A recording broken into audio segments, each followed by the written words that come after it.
Welcome to another edition of the ATF Radio Show. Uh, we're down a man today. Down a man. Cigar Savage, aka Sir Shirts and Shoes, is still dealing with some hurricane matters. So, and I will say I understand his dilemma because it is dealing with not having power in a room that has his humidors in it. There's a lot of So, expensive stuff in there too. there's a lot of expensive cigars in there. So I don't blame him for not coming in today. Um, we do, however, have Chair 4 Steve in the building with us, and he brought me a great cigar. So, Well, we'll see. We gonna see. I mean, We won't I, say I'm, it's great yet. We'll have to put it through the test of I mean, my I, friend here. look, Regardless, I think it's a good cigar. It's gonna be more if it actually hits your palate, right? But I think it will. I think that'll be right up your alley. And I will tell you, if you want more of them, you better hurry up and get them at Old Town because they got what's the name of this one? the Purple Man. Tell It's you what, yeah, and there's only a handful of them he's got over there, and he's got them sitting up in the front like it's just a random stock of stuff. I ain't gonna lie, they smell like grape Kool-Aid. It don't really taste like it. Nah, nah, nah. You get some grape out of it though. Yeah, you get the grape. I can You smell get the some grape grape in out it, of it. but It's a very my subtle. nose is itchy. It's a very subtle grape. So it's got some good pepper to it, Yeah. and it looks like just looking at the leaves, it's got some power to it. It got some strength to it. Like my nose is itching. Executive Melbourne ran out of them. So I had three of them originally at Melbourne, and I hadn't been able to find any more since then. Ran up there, saw them sitting up there. Last week or yeah, Last week? Last week. Yeah. Yeah, last week I saw them up there. Like I gotta go back and get some eventually. And I went up and grabbed one, and I was like, you know what, I'll give this to Fernell because I like it, but I'm not in love with it. It's more of his kind of thing, and I was really buying it just to put it in my humidor and let it just sit anyway. So I'll probably go back out there again and grab another one, probably another two. Yeah, I haven't cut the cap off this either because I want to smell this tobacco. I have no clue what that blend is either. I haven't actually even That looked it shit up. smells good.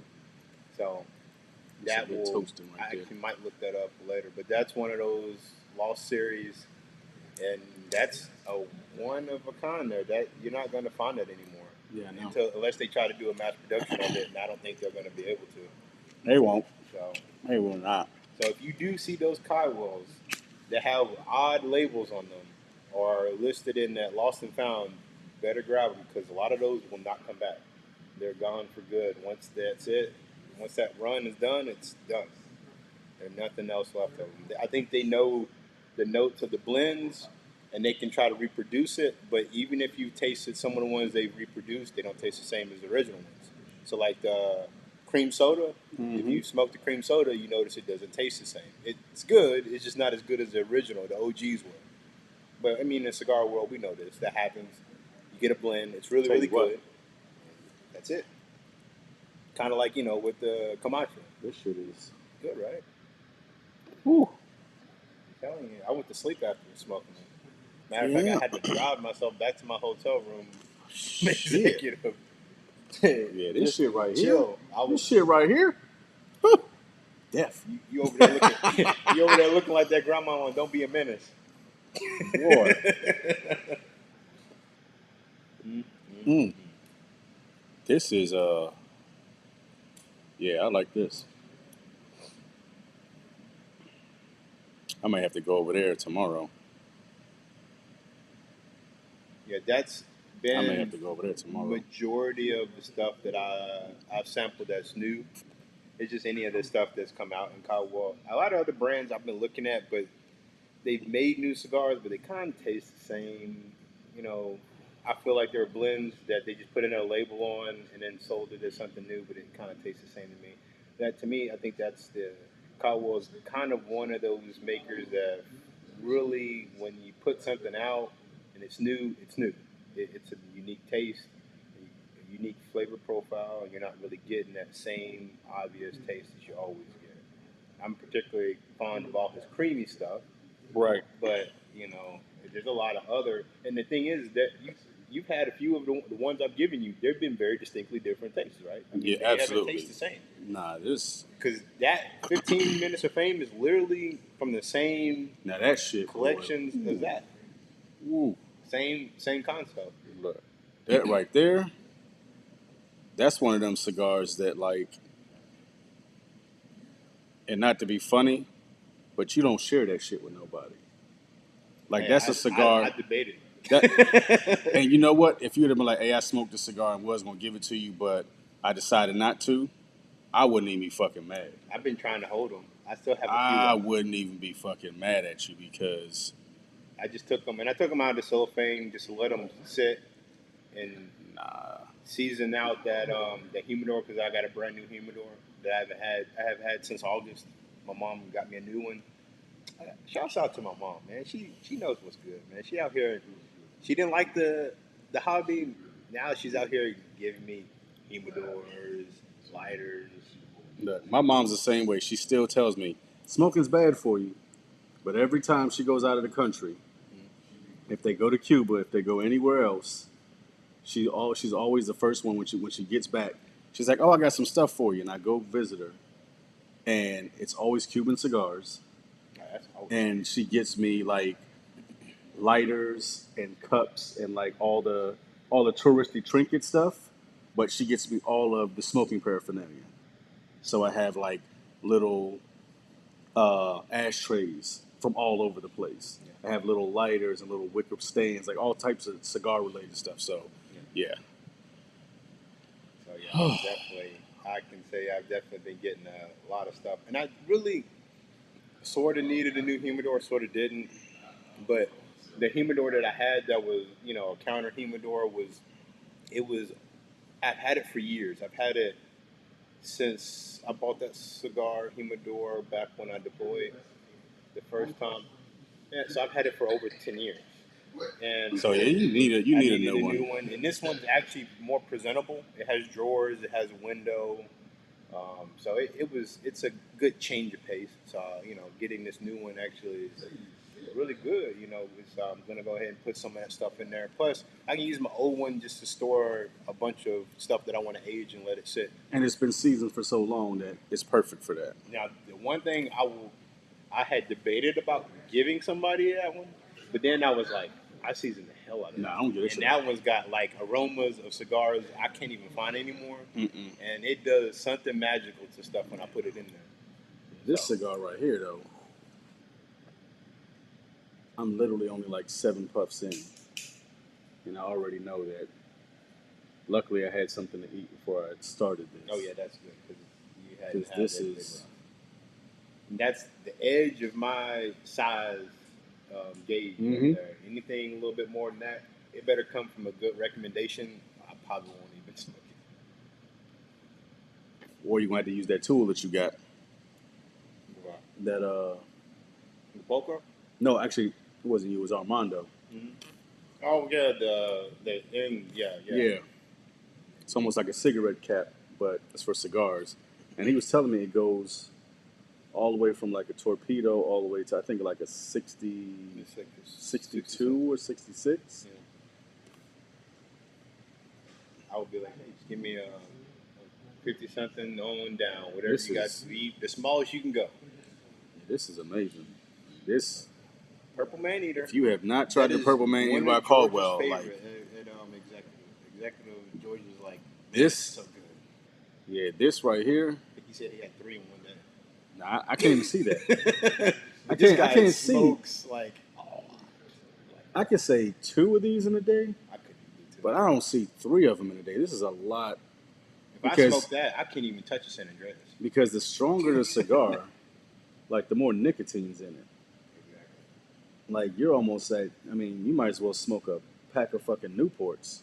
See, if you go smoke 3 of these in one day. Like when we were talking in the parking lot, that's my only downside to full cigars.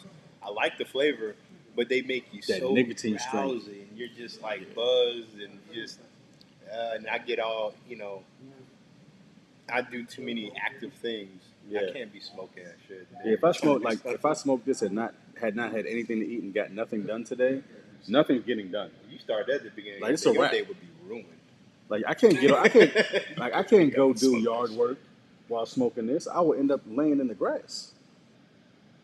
Like, this is a powerhouse of a cigar. So thank you for this, because I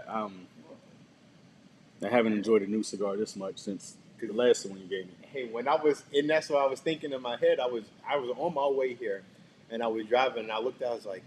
I was packing my case to put in my bag, and so when I came in here, what I was gonna smoke, and I put that in the console, and I was like, no, I should give this to Fennell, because this is. I mean, I'm not in love with the cigar. I like it. I think it's a great flavor profile. But I was like, what I don't like about it, Fennell's gonna love about it. I ain't even gonna lie to you. I'm scared to retrohale this.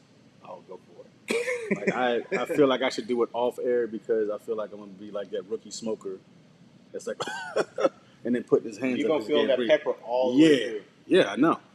I want to try it. Gonna be in there hard. Like, I want to try it, but I'm like, let me get through the first third first, see if it mellows a little bit. It doesn't seem that it's gonna mellow at all. No, which it won't. It'll stay consistent. Which is a love hate for me. Now, once you get past the band, it's gonna ramp up. But I'm one of those. As you can see, I've been smoking this pretty much all day, and I'm still smoking it. Most people probably throw this away. Nah, I that's call where all this the flavor happy is. hour right here. That's where all the flavor is, right there. Yeah. So, but once you get past that band, it's gonna hit you. Yeah. Shout out to Art, though. He's missing out on this. I think he would enjoy this. Is that something? Because I can never really definitively understand what Art's profile is. I know what he might like, but taste-wise. He is a Maduro smoker. He's not, like, this may be a little bit too much. This couldn't be a first cigar for him. Yeah. He'd have to have a warm-up cigar and then go into this, like, after lunch or right after dinner or something like that. Mm-hmm. But he does enjoy a strong Maduro. Yeah, because I've noticed he likes pepper, some hard stuff, but I know he likes pepper. So. He likes pepper, but he leans more towards the heavy Maduros without pepper than with. So, like, if it's a peppery cigar, that's fine. It doesn't have to be a Maduro. It could just be pepper. But if it's a Maduro, he prefers that just straight heavy. So he's pretty much like me. Yeah, he's very his smoking is very similar to yours. It's just, and the only reason why I say that is because in watching him smoke, and a lot of people, and I'm sure Fennell would say the same thing. When people are smoking, and I smoke with them regularly, I'm always looking at what they're smoking. Yeah. And what's the frequency of the stuff that they smoke? You know, like, it's hard to kind of say, because even in our group, everyone smokes the same thing over and over and over and over and over again, which I do the same thing, but eventually I get bored with a cigar and I move on to something else. But with Art, he tries so many different cigars, and he likes so many. And he's like me. I don't particularly run into too many cigars I don't like. Now, I will always say it's not my profile, but I never say I don't like it. It's good. It's just not me. It's just not something that you're going to smoke on a regular basis. It's like I'll buy one or two sticks, but I'm not going to buy a box of it. If you're a tobacconist and you're trying to sell me a cigar and I smoke in your lounge, you got to watch what I pick up on more than what I say I like, because I will admit what I say and what I actually smoke kind of differs. Because, like, for instance, the New World, it's got a lot of punch to it, but I'm actually more of a creamy person. So, like, actually, Atabey is literally my perfect palate taste. That's why you and Art are in the same wheelhouse. Yeah. Because, like I said, he likes the Maduro, but he does like that creamy flavor. Yeah. So, and Atabey is the same thing. That's one of his go-tos. Because I'm always been towards the Maduro. Like, if I usually smoke a cigar and it's brand new and they have that line that's sitting out there, I always gravitate towards the Maduro before any other stick. But then I'll taste it and see how strong it is, and sometimes it's too strong, so I'll move on to something else that's a little bit less of a punch and less pungent. That new La Roma that he gave me was amazing with that pistachio colored band. You didn't see that one. I think it's called a Passion or something like that. I don't think I saw That is Another like that's La Gloria though. They kill it, and they fly under the radar because not a lot of people talk about them. Yeah. So you don't really know how much they produce and how good their cigars are. But that is another one. Oh, for MB and TC, that Perla Del Mar Corojo. Perla Del Mar came out with a new one, and it's a Corojo. It is, and I said it before, it is to me the closest thing you will ever find to the original Camacho Corojo with the brown and gold label. And the cigar's like the price point's crazy. It's like between $6.75 and $8 for the cigar. And they got them at I picked it up at Cigars on the Ave. Cigars on the Ave? Yeah. The one on the bottom where your art smoke all the time? Mm-hmm. No. It's next to that one. So it's next to the Art Deco cigar that Don has, but it's right. The Perla Del Mar is right next to it, and they have a new Corojo, and that thing. I think you would enjoy that because it's like a mild medium, but there's so much flavor in it that you literally want to. That's one of those. You know how back in the day you used to see your granddad chewing on a cigar before he smoked it. Like that's what you chew that cigar. It's that good. That reminds me. Next time I go out there, because I was there. I was actually at Cigars earlier today. What's Next that time one I again? that? It's the Perla Del Mar Corojo. I got to get you one of those essentials.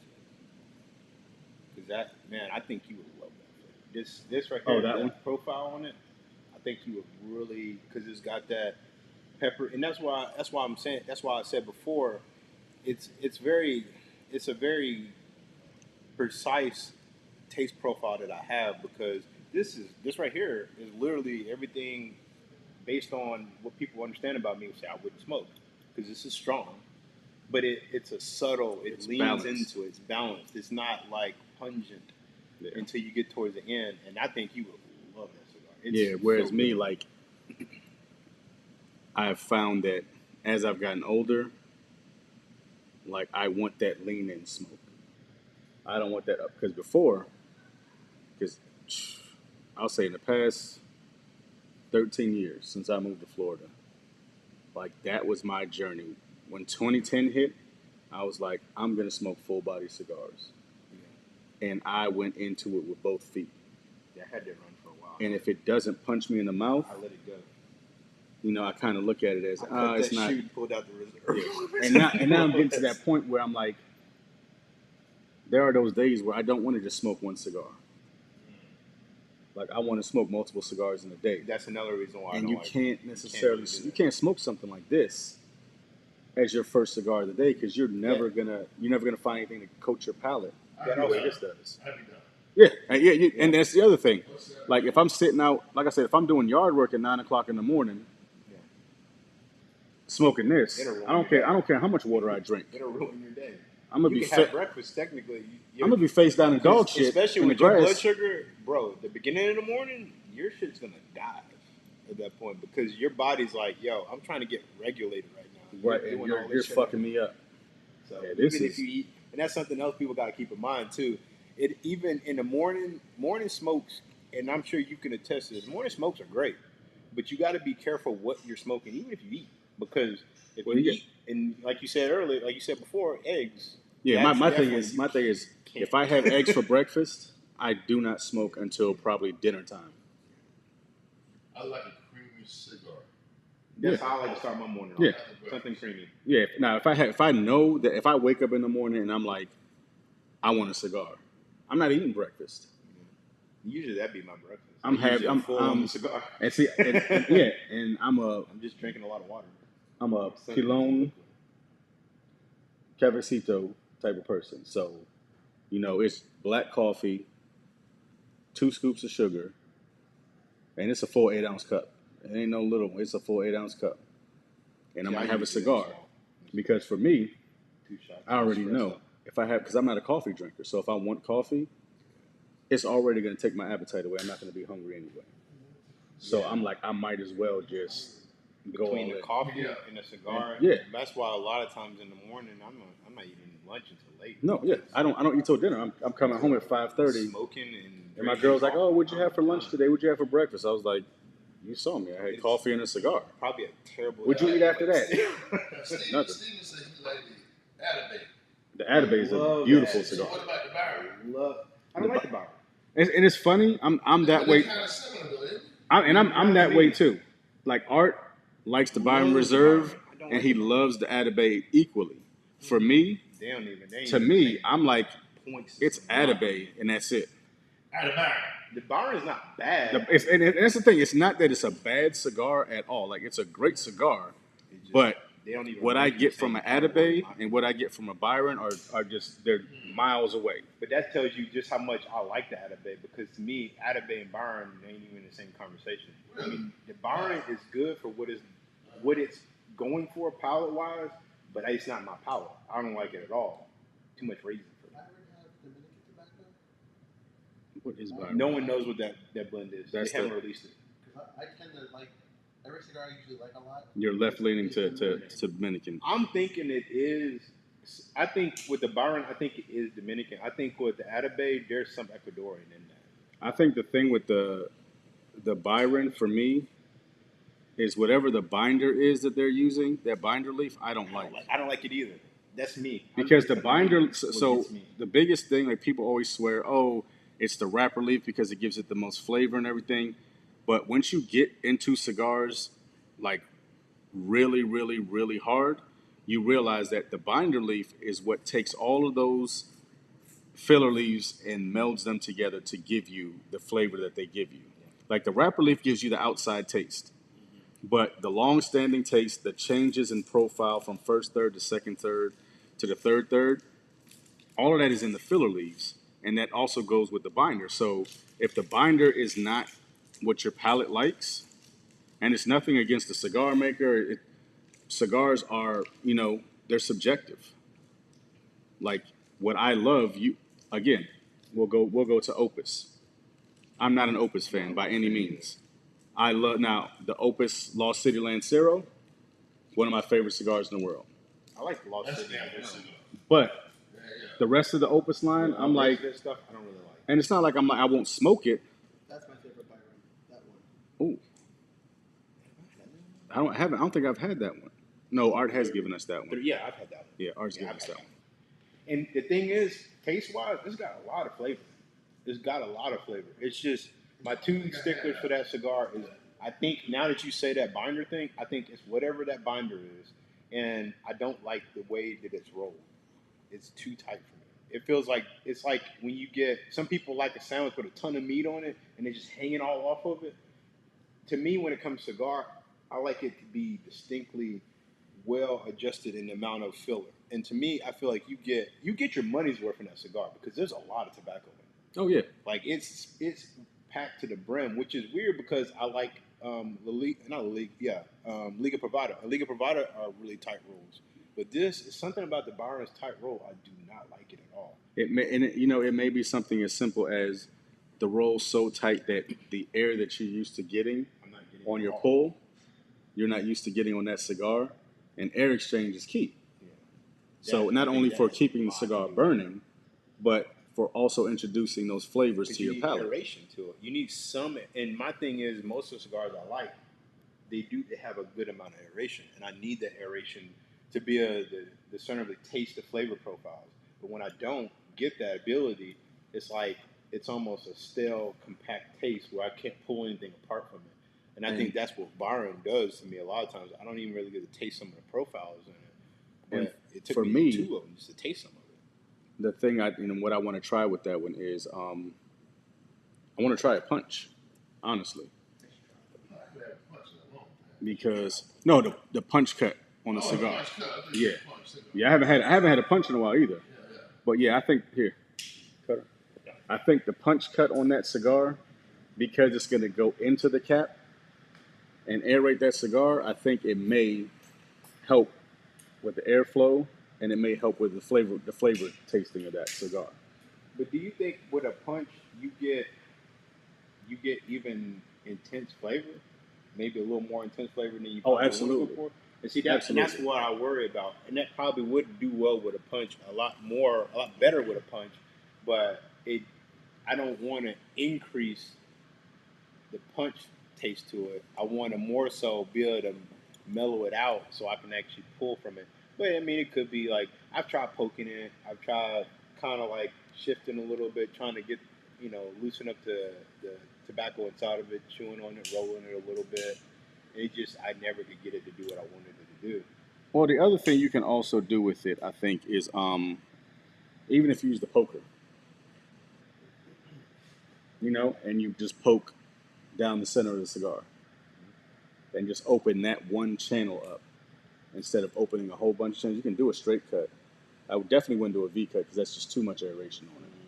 But you could do a straight cut, and before you light, I would just start from the bottom of the cigar and put the poker in and push that poker all the way up, so you have that one tube for airflow.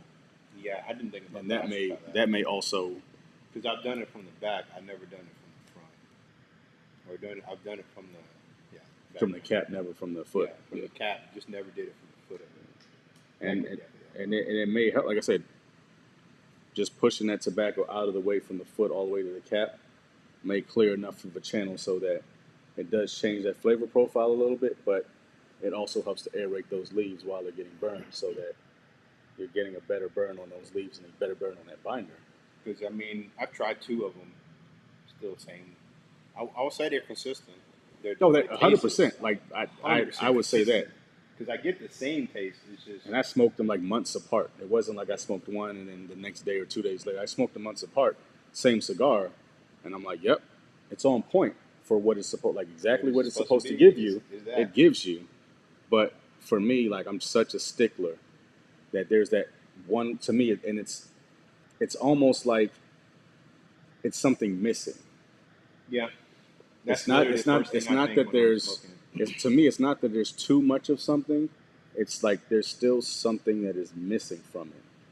That it leaves me wanting. When I finish that cigar, I'm like, I should feel like when I finish smoking the cigar, I should feel accomplished in a way. Yeah, it doesn't feel. And I feel like there's still something that I should have tasted or I should have gotten from that cigar that I haven't.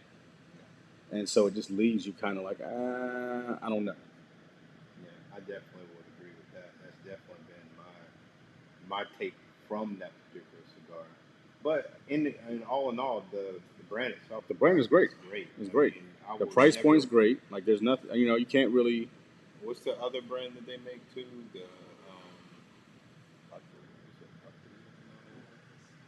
I don't know. I have to look it up. Yeah, all the brands under that umbrella are really good brands. They make really good cigars. But that's the same thing for me with the the Bandolero, yeah. Bandolero, Bandolero is almost, I would say, it's a cheap version of a bar. For lack of better words. Now, but it's good and tastes, and I actually like it more. I will tell you one of the best cigars that I've had, and I love this line, is the Griffins. Oh, love a Griffin. I haven't had that one. I would live if you. And honestly, you know where the Griffins come from. In that top 10, if you give me one cigar to smoke forever, that's one. And it's all it is. And and exactly. It's just a Davidoff. The Griffins are Davidoffs that are just, they don't meet the specs I don't know why. of a Davidoff. It looks like a Davidoff. It tastes like a Davidoff. And they're literally fucking half the price. You never had it before? Yeah, great. And Davidoff doesn't make a lot of Maduros, but the Davidoff Maduro tea, the Toro Maduro that they make, is a $17, $18 stick all day. And it's worth it. It's crazy. That's a throwaway. It's right. That's a throwaway it's cigar. Worth it. And it's still better than some of people's top tier. And you go to the Griffiths, $8-9 for the same cigar, but it's not, because it doesn't have the Davidoff label, because it does not meet the 100% specs of what a Davidoff should be. And I love how the shops put them way away from all Davidoff. Like, don't even look at these and even think that they're the same. Yeah, because they're not, but they are. But yeah, it's an amazing cigar. You want to blow some new person's palate away? Give them that. And the naturals too. The naturals, it's almost like they're too creamy. That's what I love about them. You know that, like, but it's a good cream. It's just like, and it's not too light. No, it's just right. That you talk about morning smoke. That's a good morning But I you might told you. not do nothing just out of just being chill mode. Yeah, that cigar is gonna. It mellows you out. If you could wake up pissed off at the world and smoke that cigar, and when you're done, you're like, you know what? It's not that bad. Shit happens. It's life, and you'll just keep it moving. Do they have them here? I don't think they have. Because I know they have them in Executive. I would say they definitely have them in Melbourne. I've had them in Executive in Melbourne. I haven't seen that Griffin in a long time. Not that many people carry them. Yeah, Corona does. Corona carries them. Corona has them. You think so?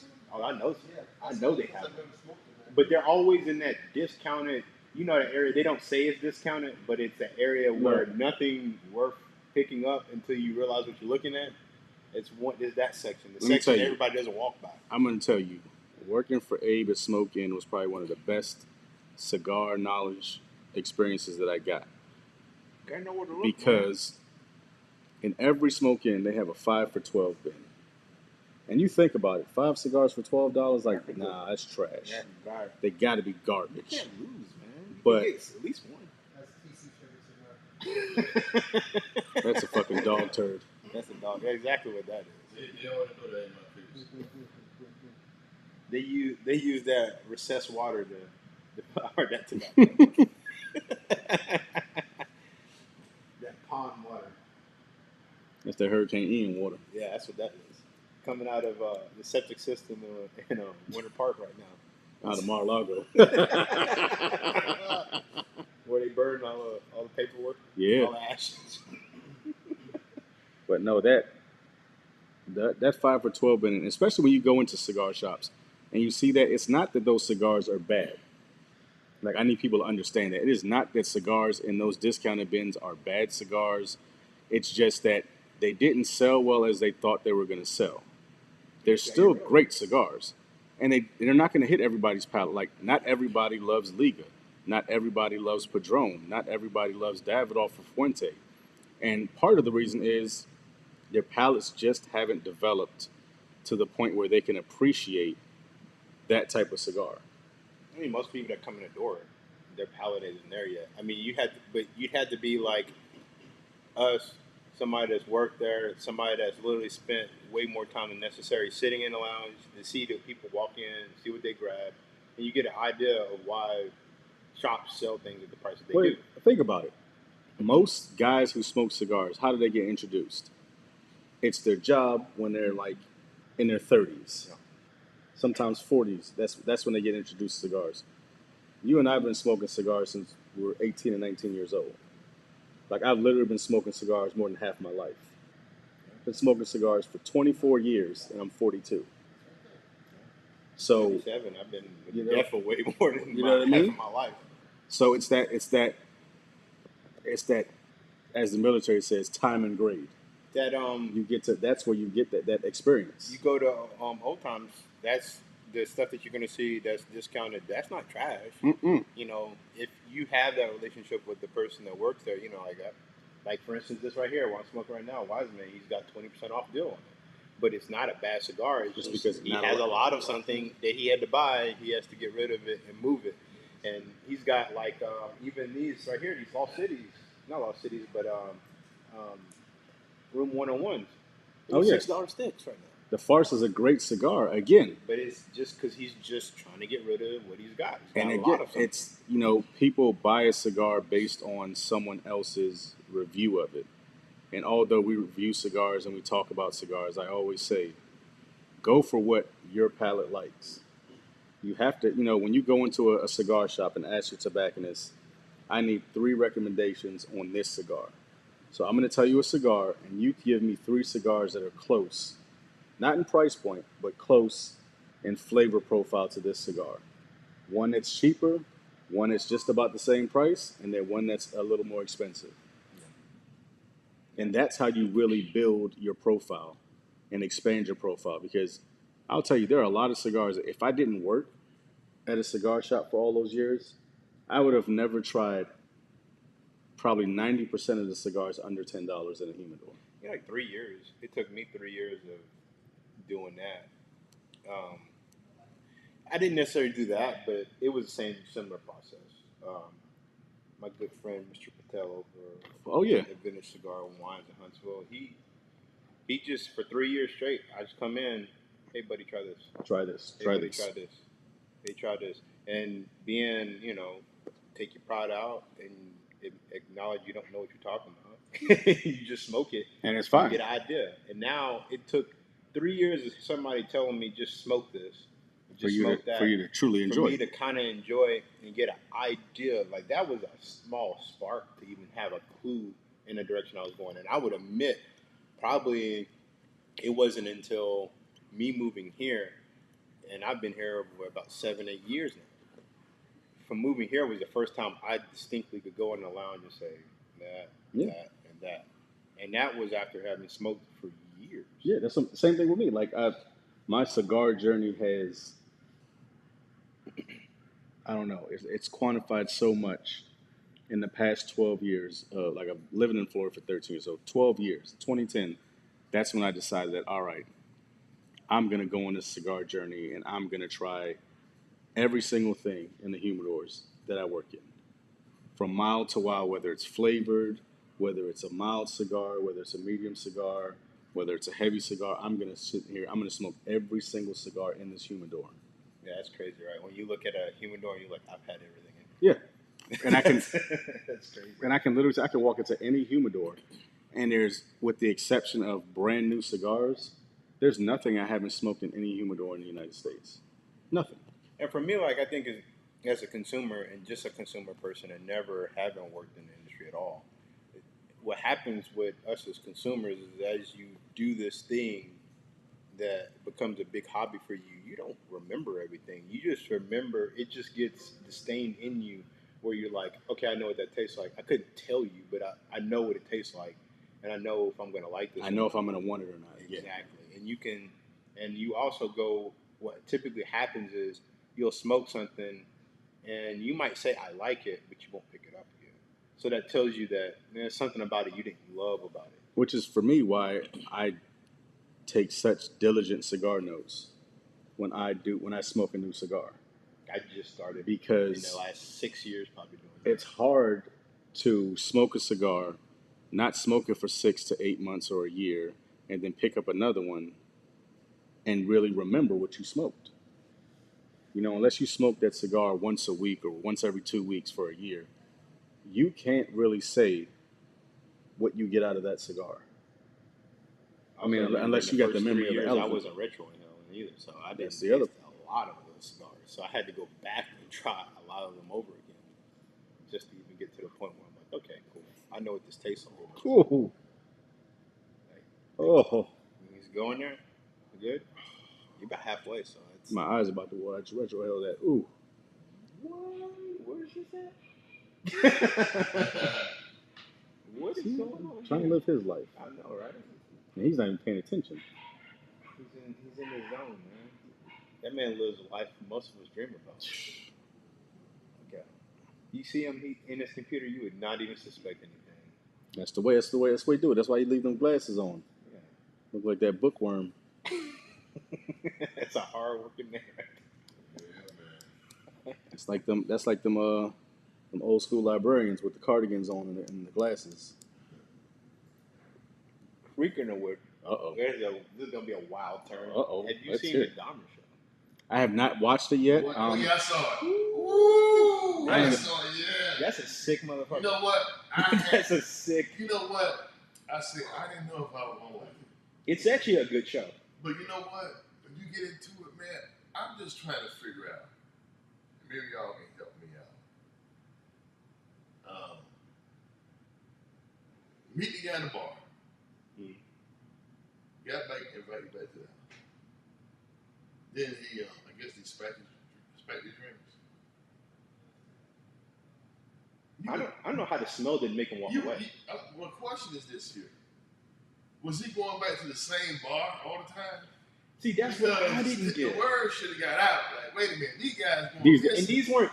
This wasn't a normal bar. This was a gay bar, and back in them days, gay men were very cautious about people who walked into their bar. That's one thing I understand. But was he going back to the same bar all the time, picking up somebody different? I think he was going to the same bar.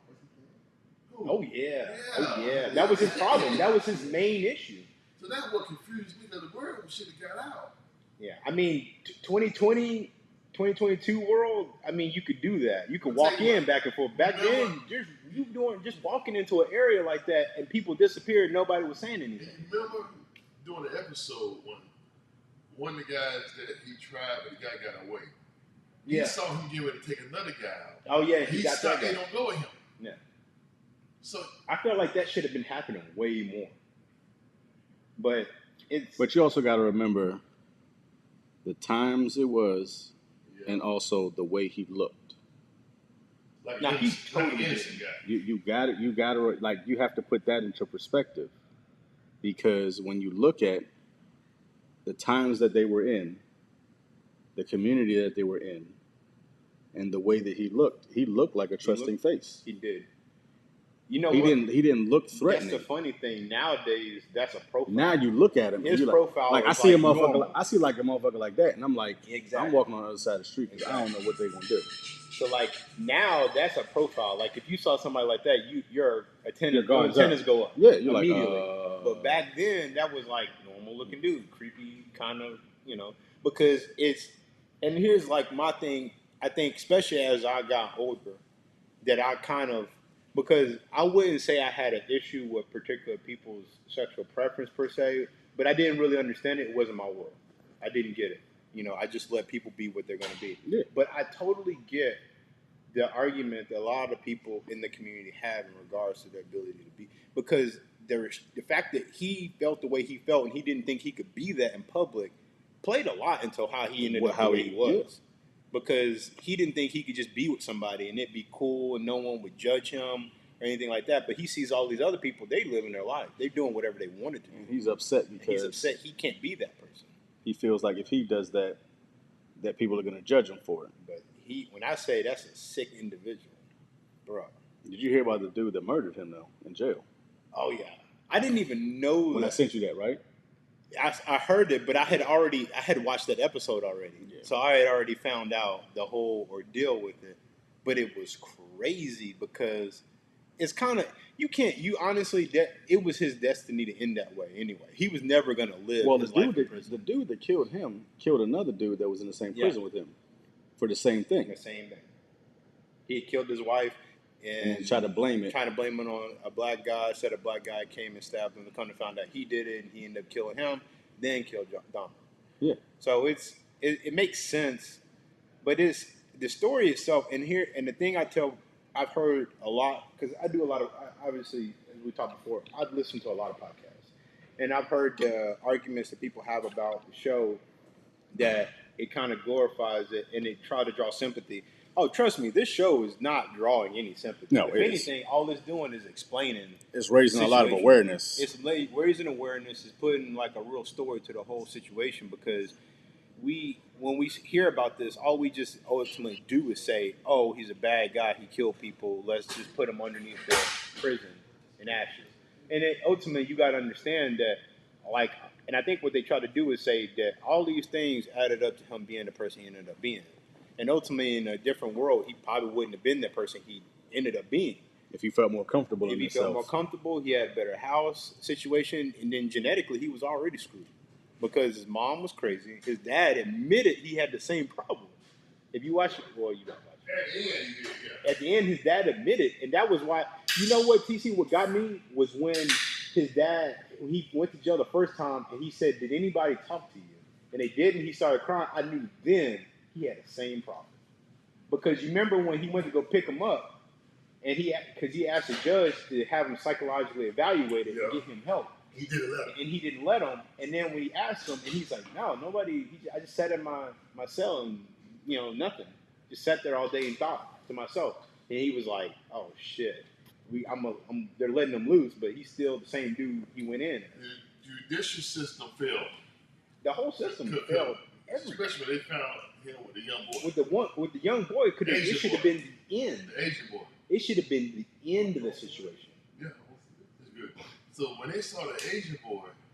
Now, even better yet, you got to remember, when he got arrested, that was before that boy. Yeah. So he had already been caught doing something illegal already. He should have had the book thrown at him because the kid was underage. And at a minimum, let's say he just assaulted the guy. It was an underage kid. He should have been, the book should have been thrown on him at that point, but the judge was so lenient on him. He only gave him a year. And then he came right back out, did the same thing. And then they caught him with the other boy. And the police literally shows up to the apartment. These people are like, yo, you need to do something. Like, this looks like a kid. Police was like, no, they're boyfriends. Because he had took pictures of them. Because he took pictures of them. They walked him into the house. They smelled the issue. They smelled it. And you know, a dead body smells a certain way. It is not a confusion. It is fucking obvious. Yeah. Very obvious. They walked in there. The first thing they said was like, man, this place smells bad. Yeah. They walked them in there, saw some of the pictures, didn't think much else of it, and then said, okay, we'll let them go. And the lady asked them, hey, did y'all check it out? They called again. Hey, did you check out? Did you check and see how old he was? No, he's fine. He's his boyfriend. We already handled it. Then literally he killed them the same day, which is really jacked up. Now, granted, the kid was going to die more than likely, or regardless, yeah. Mentally he was going to be messed up for the rest of his life because he put acid. He had drilled a hole in his head and put acid in his brain. So he was kind of screwed from the get-go. He was never going to be right again, but he might not necessarily die. Died, yeah. And he killed that boy. And then the amount of stuff that I heard the story when I was, growing up, and, 90s kids, we was different. We were dark because we made jokes about Jeffrey Dahmer and, oh, this and that, and he eats people. And it was kind of like an urban legend kind of thing that was real. But and then also when you had the Hannibal Lecter story come out. So it almost, which is, I think, the one problem we do have with cinema and media is that we normalize shit that should not be considered normal.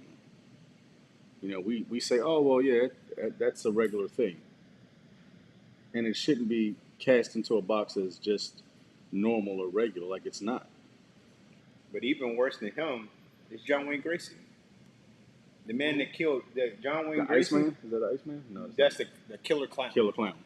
He killed 30 people. Well, that's like the same thing with the Iceman. The Iceman was like, I'm only telling you about the ones you know about. That dude killed over 100 and some people. But and the thing is that most people don't even know about those people.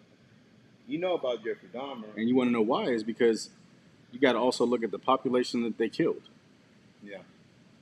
When you're targeting homeless people or people with little to no wealth or means, it don't matter. It's sad to say, but nobody gives a fuck. Nobody cares. They're like, oh, it's just another missing person. And Gracie's story it's bad. It's so bad. I'm one of those where people I'm not obsessed with serial killers, but to me, to think that somebody continuously did a crime like that, to me, fascinates me. Not so much that a person could do that how did they get away with doing this? And it's not even the getting away for me. It's more so like, how do you keep yourself together mentally when you have demons that dark? And we're not talking about once or twice. You know what I mean? You're continuously doing this. And it has to have some type of effect on you mentally. Yeah. But to be able to get up and just be like, all right, I'm going to do this again today.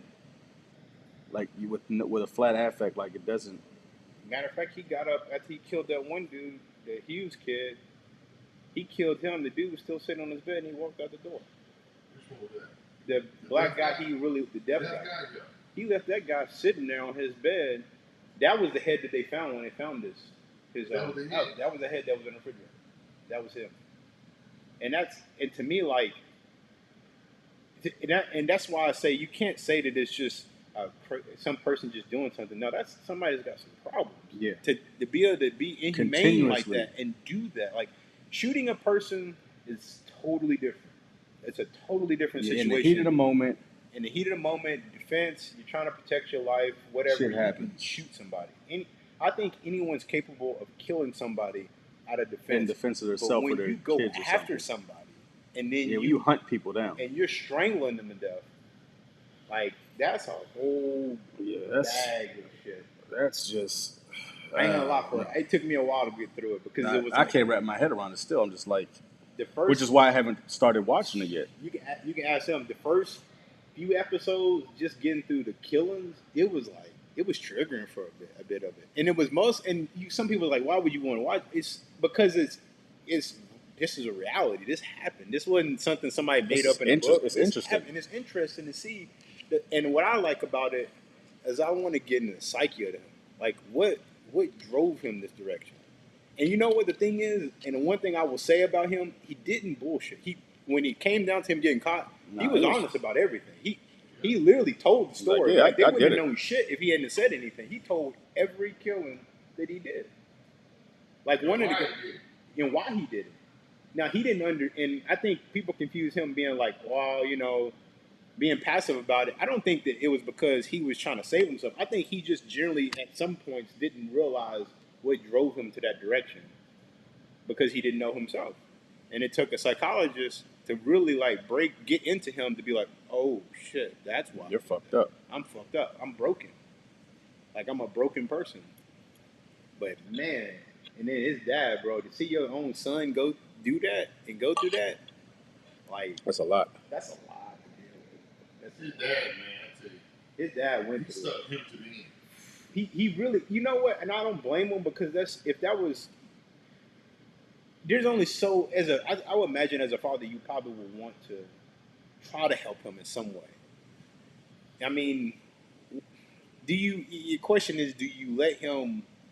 And the first time he goes to jail, do you let him get more time, or do you try to get him help? And I think him legitimately talking to the judge was just saying, "Hey, he needs help. I want him to get help.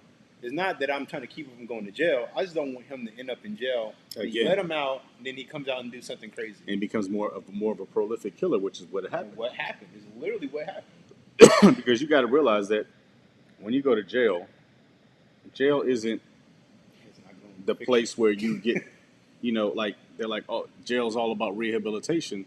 But when you're in there with people who are worse than you and who are in there for life, and they tell you the shit that they've done, and they tell you the shit that they've done that they haven't gotten caught for, you're like, oh, I can hone my craft. It's almost like going to a master class for something. The master class to learn how to be better at crime. Yeah, how to get away with shit. This time, let's try not to get caught next time. It was crazy. The story, the guy that played him, I hope he got some help. Because man, after having to play that character. On a lighter note, you know what I did watch last night with the kids was Hocus Pocus 2. I didn't even get to watch it. Man. Was it good? It's great. Now, my girl didn't like the fact that they didn't go back from the first story and tie a lot of the stuff from the first story to the second. Mm-hmm. But to me, they did enough to where the story flowed and it made sense that they came back and why they came back. Okay. But it was very good. Like, I'll say that it was a good movie. Like, I sat and enjoyed it the whole time. And I'm not one of those like Disney lovers and all that. But either. I'm really not either. Actually, but I the realized story that after was watching great. Pinocchio. I love Pinocchio. The new one? I loved it. It felt weird. I loved it because the one thing I didn't like about it, and I realized I don't remember that story at all. He didn't become real.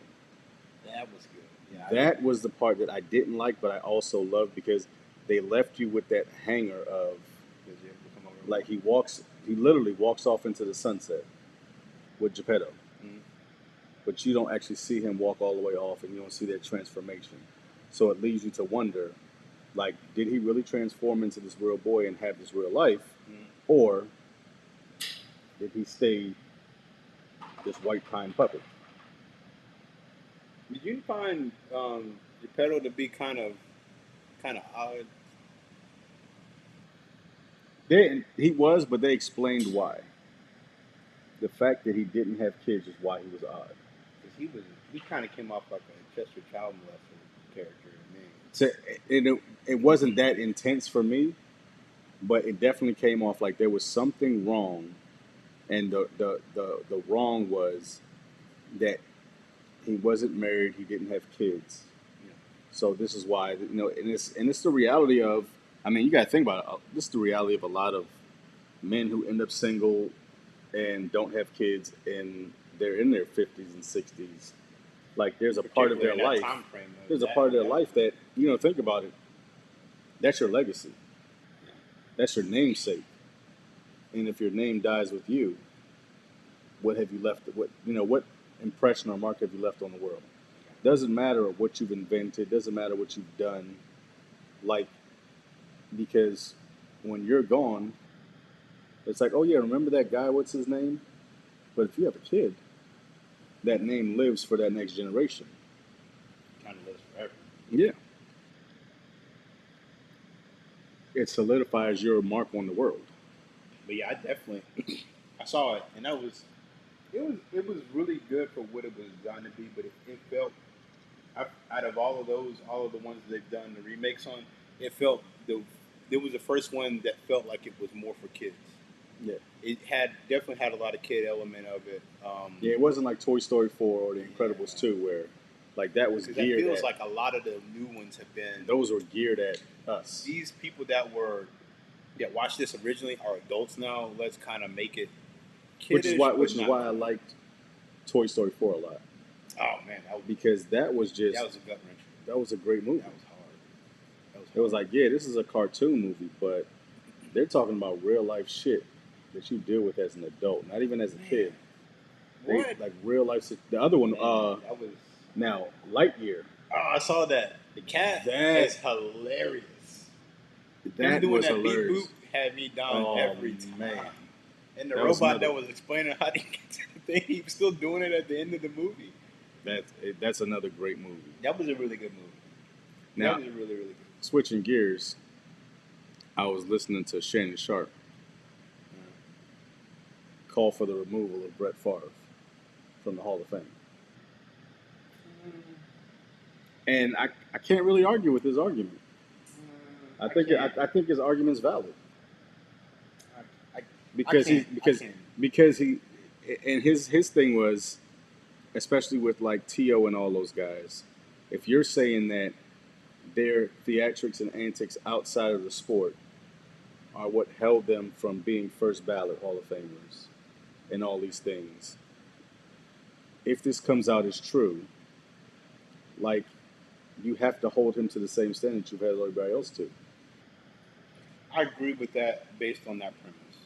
But to me, that's Because you can't put him in Canton and say he's the most prolific quarterback or he's the greatest quarterback and he's a Hall of Famer.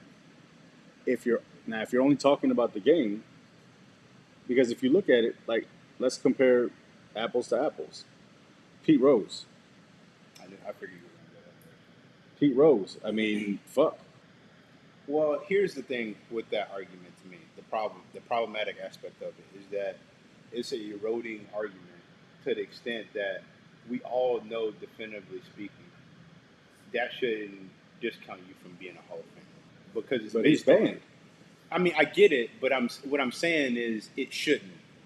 It shouldn't have been in his case. It technically shouldn't be in Brett Favre's case, and it shouldn't be in T.O.'s case. So to me, the way I look at it is, this also comes from somebody who has this balanced life that my heroes aren't on TV. Correct. And I think that's kind of the thing that the NFL and professional sports has tried to put out there. And I get these are people who influence people, but you can't let someone that's on TV influence people like that, in the sense that they got to aspire to be that person, because the reality is that all the good things people say about you ain't true, and all the bad things people say about you aren't true.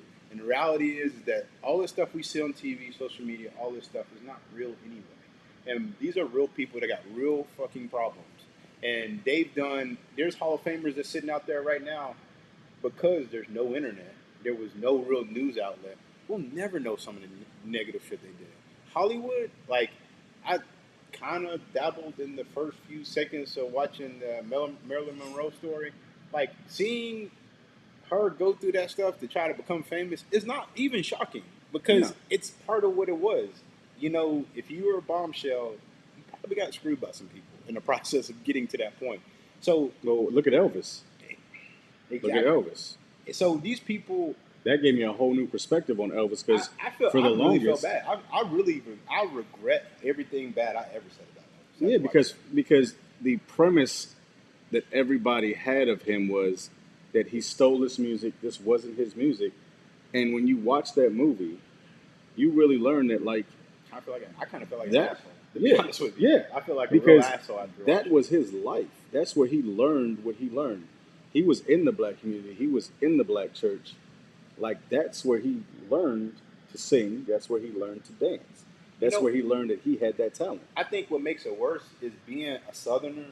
I should have known better, but because I do know, and I will always, you know, anytime I talk to somebody about it, I always leave with I was totally wrong in my opinion. Yeah. And I did let other people's opinions sway what I thought. Oh, absolutely. I totally didn't even really because everybody talked about it as facts. Yes, and you see that in these documentaries, and they talk about Elvis doing this and that.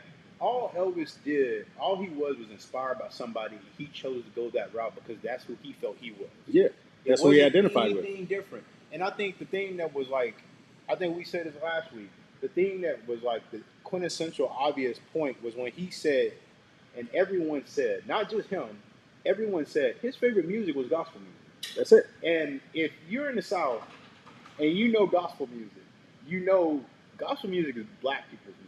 It's not, and the thing is, it's not a music everyone likes. No. So not. if you like gospel music and you feel like that's your favorite genre of music, that says a lot about what you like about music. Exactly who you are. If he had been like, you know, when you see some of these rappers, like some of these hip hop rappers, these white rappers, and they talk about music.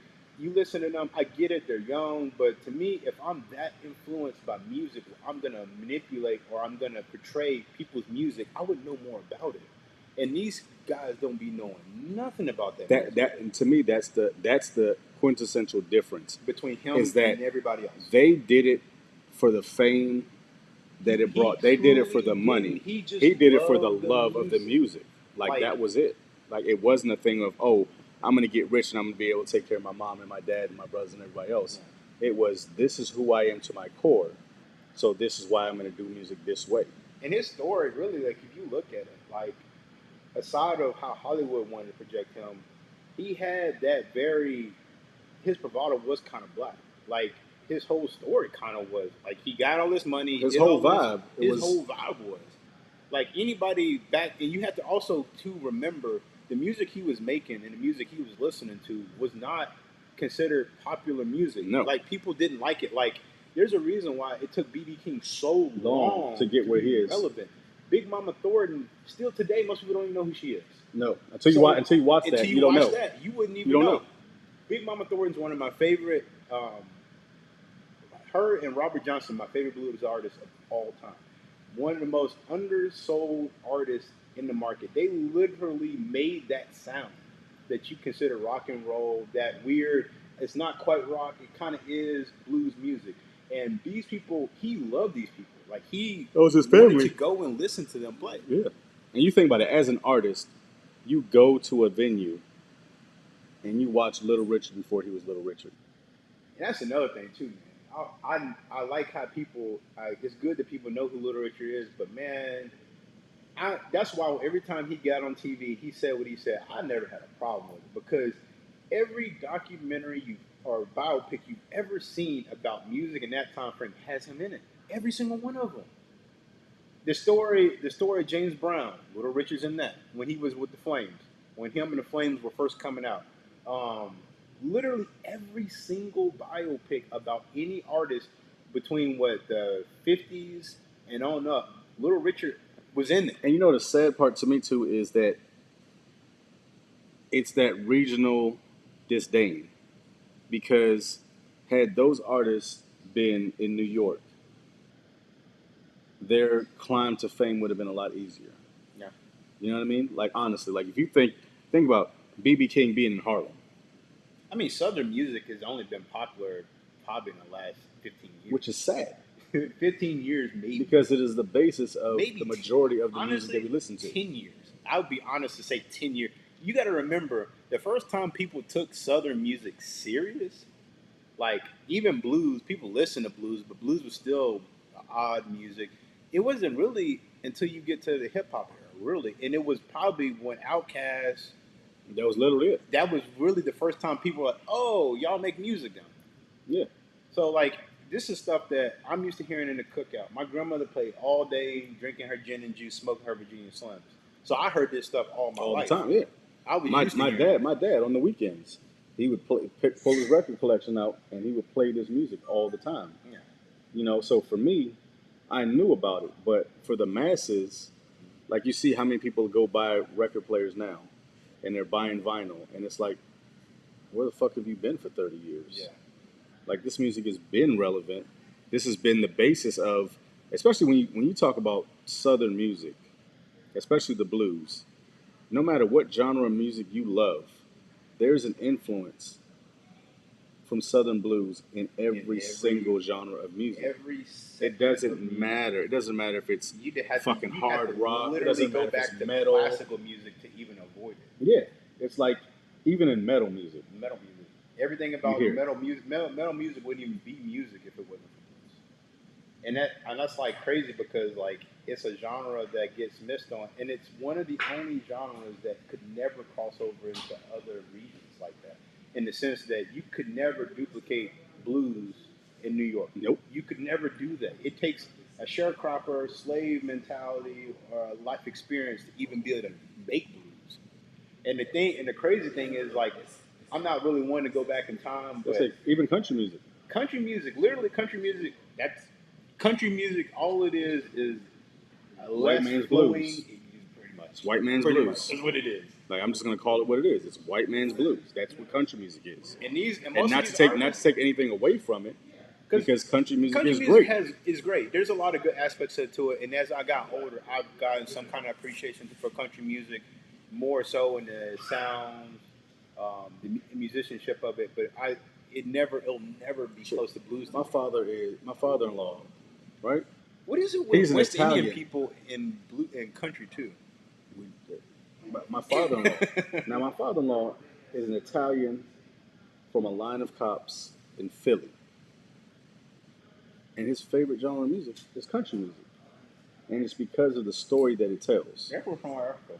It is because the story that it tells. It tells that struggling life that you have, and it's the same thing with blues music. But it's more popular because of who sings it and who listens to it. So it's Yeah, because it's back in those days when they were in those juke joints, man, that was music. I would have paid to be in that. So just to No be a air fly on the conditioning, wall, just to sit there and listen to that. Barbecue, The fried dance. fish plates, dancing, music, and they playing until the sun almost comes up. They play until the cops are like, y'all gotta close Y'all this gotta shit close down. this shit down. And these were bootlegging houses. My grandfather owned a bootlegging house, and God rest his dead, I never did get to meet him and as a functioning mentally, And ask obvious. questions. Ask questions because I would ask him a million questions because that's like some people look at it as a criminal act, and to a certain extent it was. But you got to understand the culture get of the how you South live. to understand how that worked. It was a place that only black people could go. That's the only place you could go if you were black and you had a little money in your pocket. You want to have a good time. Now, granted, there was some girls, Harlem liquor. Nights. That's what it was. And back then that was like the spot. If you had a spot and people went to it, you was a man. And like now that I realize, I talk to my dad all the time. Times I get to actually talk to him, and we were sitting on the porch one time. He was like, "Yeah, your granddad had a bootleg house." Imagine the stuff that your dad seen. He was like, "Bro, yeah, he used to be out there. Had his little house." He's like, "I was like, so that's how everybody." He's like, "Yeah, everybody, all the old heads. That's how everybody knew him. They knew him. That's how they know. That's how I know everybody because they knew my dad had the bootlegging spot." Yep. Which is crazy because my biological father and my stepfather, his father, are polar opposite people. One is a minister, probably only ran through a couple of bootlegging houses. The other one owned one. Crazy, right? But that's where you heard that music. You were going to listen to blues and drink some watered down whiskey and have a good time. and you live and this was a cotton town. They didn't have anything else. Nope. So that's what they did. They said they had their drinks. I would love to have been there just to be able to listen to the music, have some whiskey. Oh man, That's a good time. on that note, I'm gonna close the show out because I'm ready to listen to some music. So, as always, for myself and Chair 4 Steve, and from the Cigar Savage, aka Artman Forever, thank you for joining us. Thank you for listening, and go listen to some music. Yeah. Go listen to some blues tonight. Listen to some Robert Johnson. Let's listen to some good Southern blues. Pour you some whiskey, no ice. Kick back with a cigar. Kick back with a cigar. Listen to some Robert Johnson. And just enjoy life and immerse yourself in their life. And remember, he only had like 2 albums in his whole life that actually got recorded. So you listen to Time Capsule. You literally are. So as always, smoke well, drink well, and aim center mass, everybody. Thank you for coming out.